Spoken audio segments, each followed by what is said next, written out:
Simo again, how are you doing? I hope you're all feeling well and feeling good. Sorry about my blog yesterday, but I had to tell people where I'm coming from and why I'm doing this.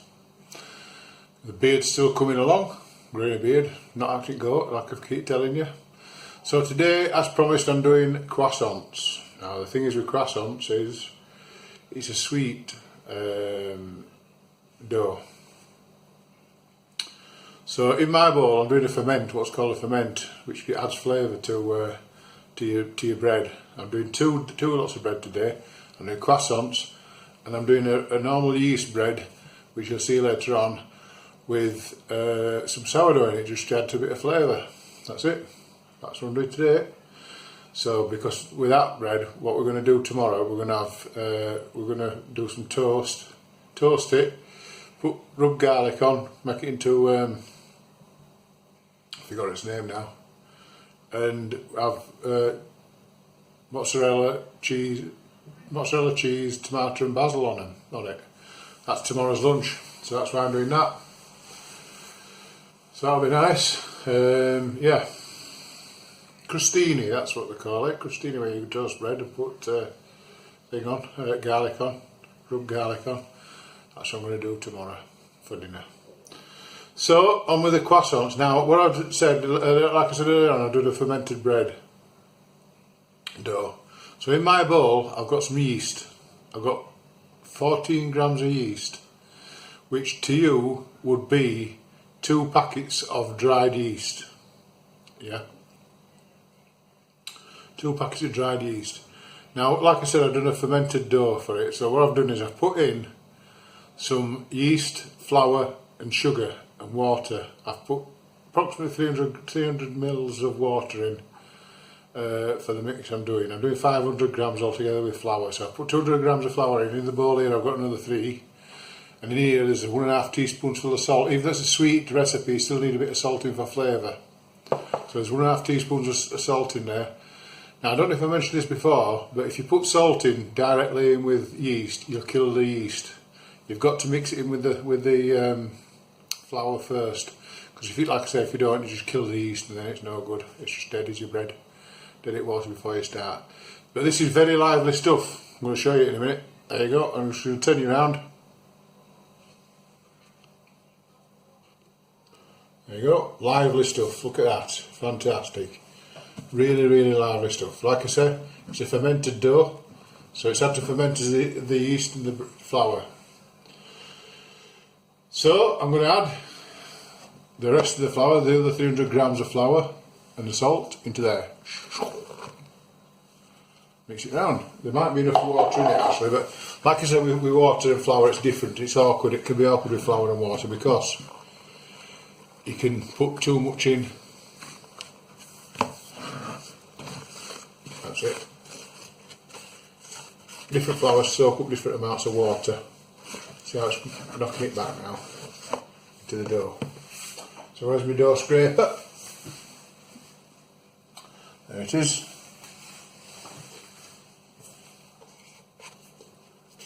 Pretty done with that now. I'll use it for next bowl. This is simple.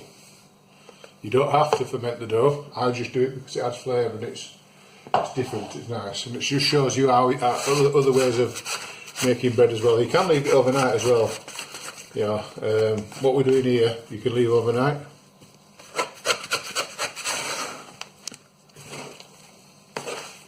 I think that might be enough for water. That's it. That might be enough for water because we're going to add butter with it being a fermented dough, and well, croissants, sorry. We're going to add butter. So, yeah, I think I'll do it. I'm going to put a little bit of flour down. Now, normally I don't do this, but it's a quite wet dough, so I'm going to do it. Dry it up a little bit, and it makes life a little bit easier. Just put a bit of flour down to scrape it onto.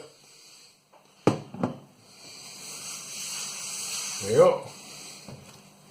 So, last time we lost the kneading process, didn't we, because of the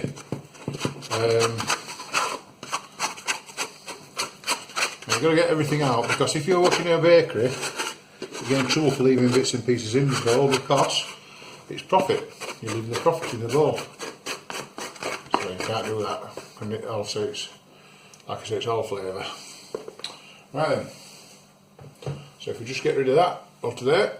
Don't know why I bother, but now you can use sourdough to make croissants as well. You can use it to make pancakes. You can use it for anything, really. Pancakes, croissants, wherever. I'm going to get my other scraper now because that was a bit sticky.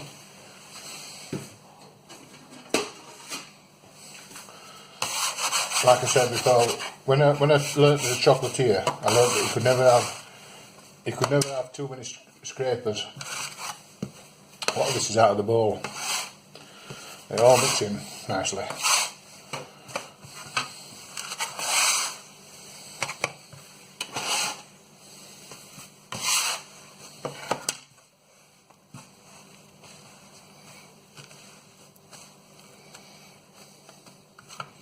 I say you can do this with the machine if you want, but I prefer doing it by hand. It's a bit messy, I know, and I'm a messy worker.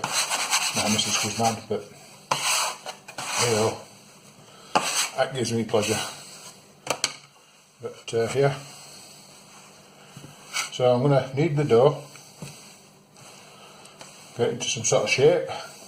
It will go. Make sure you get all the bits up, scrape them all up. Most of the recipes I do are my own recipes anyway. Well, they start out as somebody else's, but then I make them my own by doing different things to it. Like I said before, I've learnt all my skills that I had to use, if you call them skills, through practice. And I'm happy to share them all with you lot. That's it. So just get rid of that lot off there.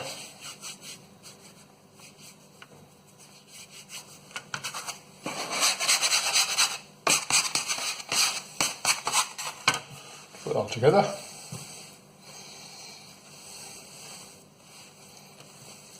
Now how easy it is. Now you do this and think of people that you don't like.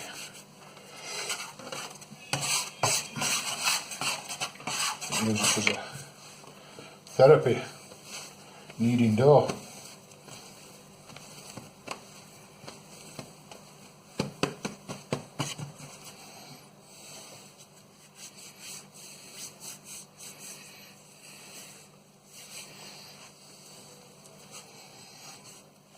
Now, you do this like normal bread, you have to leave it to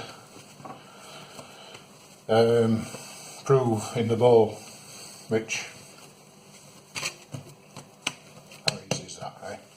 Dead easy. So I'm just going to knead it a little bit longer, and then I'm going to leave it to prove.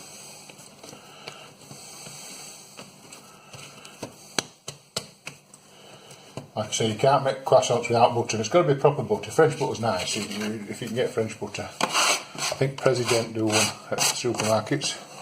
President. Or as they pronounce it, President. Do one. Just tidy up a bit. There you go. Now this dough is going to be layered like you do with puff pastry. It's going to be layered. So I think that's enough kneading for now. It's going to be layered with butter, but it doesn't need it yet. It needs to prove a little bit. So my hands are clean, by the way. They've been scrubbed. You can't beat getting your hands in and getting your hands dirty. There you go. So there's my dough for the croissants. Now I'm going to go through the recipe because I forgot to tell you. So in this recipe, in this dough, I have 500 grams of flour. It's half a kilo, isn't it? 500 grams of flour, 14 grams of yeast, but I use loose yeast or fresh yeast. This is loose yeast. That's a bit of tongue twister, isn't it? This is loose yeast. Now, like I say, if you usually the ones that you buy from the supermarket, the pre-packed stuff is 7 grams, but 7 gram packs, 7 gram sachets. So you need 2 of them to do this. It needs plenty of lift, plenty of flavour. So what I'm going to do now, I'm going to put this in a bowl, let it stand for what, about 40 minutes. That's it. Let it rest. Let it all